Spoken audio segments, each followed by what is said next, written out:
Hey, how y'all doing? This is Craig here again. Kind of cold out here in the barn today. Don't have no heat.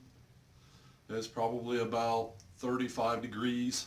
It is the 11th day of October, or excuse me, November.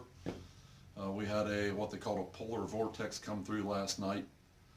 It did get down into the mid-20s. It's warmed up pretty good this afternoon, but just a short video. The last video I done was on the MS660,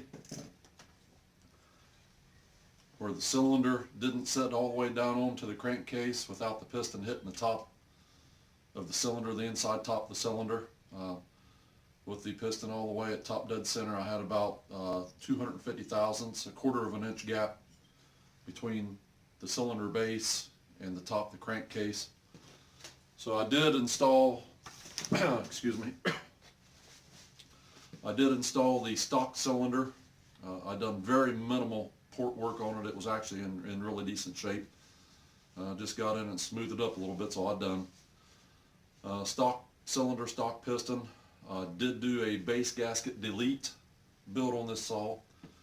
And basically what we're going to do right now is check squish on it. I've already checked it, but I want to do that on camera. Show you guys what kind of a squish I got. For this saw, I think it's actually really good. A lot better than what I thought it would be. So, won't hold you up any longer. Readjust the camera and we'll get to it. Sorry about the shaky camera work there, guys. I'm going to pause this for just a second and then we'll get restarted.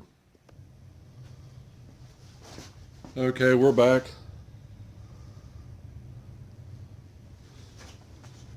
Basically what I've got here, I got my Harbor Freight vernier caliper.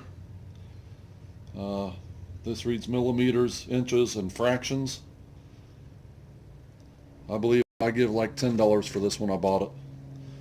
It's not super accurate, but it's accurate enough that I actually trust what I'm reading here within a millimeter or a half a millimeter. Actually even less than that. But as you're seeing here, this is the base gasket, and I don't know if you can see the reading on that, but that reads 0.59 millimeters. If we'd switch that over to thousandths, that's 0.0255, so that's 25.5 thousandths of an inch thick on this base gasket. And this is the metal shim gasket. I did not use that. So without a base gasket in this cylinder, oh, and this is just lead-free solder.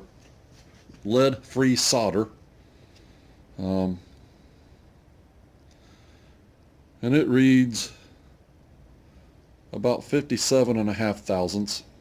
Don't know if you can read that or not, but that's what it's showing here on my readout. 0.0575. So I'm going to measure the squish in a couple areas here. What I'm going to do is stick this through until I hit the sidewall, which is about right there. And I'm hitting the sidewall right now. I hope y'all can see I'm not going all the way in, so I'm not going down the sidewall. And what I'll do is I'll pull it back just a little bit to get it out of the squish band.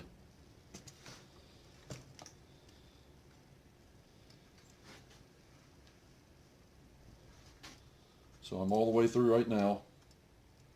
I'm going to pull it back just a tad.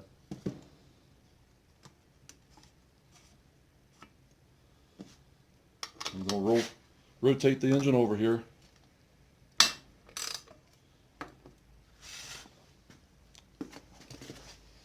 And as you can see, that's got quite a bit of squish to it. So we're going to measure this. And that's measuring right out 21 thousandths of an inch squish. I did nothing to the base of this cylinder I did nothing to the top of the piston or nothing to the inside of the cylinder in the combustion chamber. This cylinder is basically right out of the box. Just a little polish work in the intake and the exhaust just to clean it up, smooth it out, so I done. No base gasket build. I've got 21 thousandths of an inch.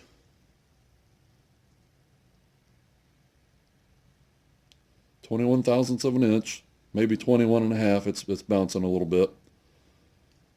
On the exhaust side, just to show you how easy it bends,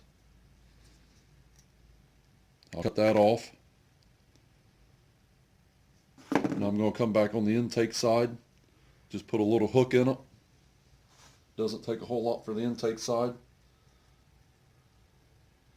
I'm going to do the same thing. Roll the cylinder over, back it up just a tad.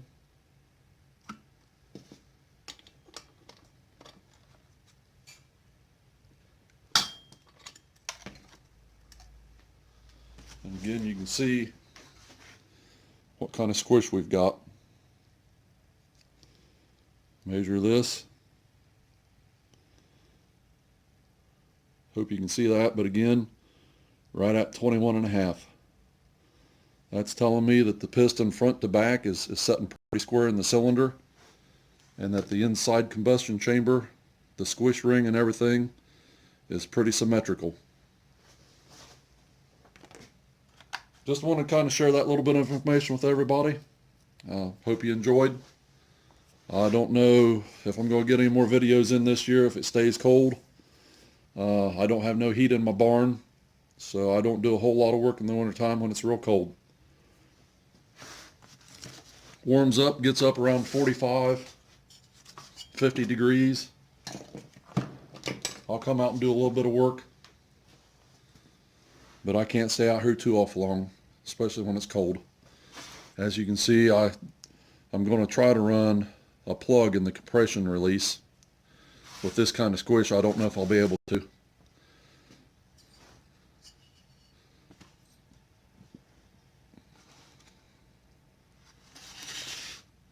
Well on its way to becoming a working chainsaw, and that's what this is going to be.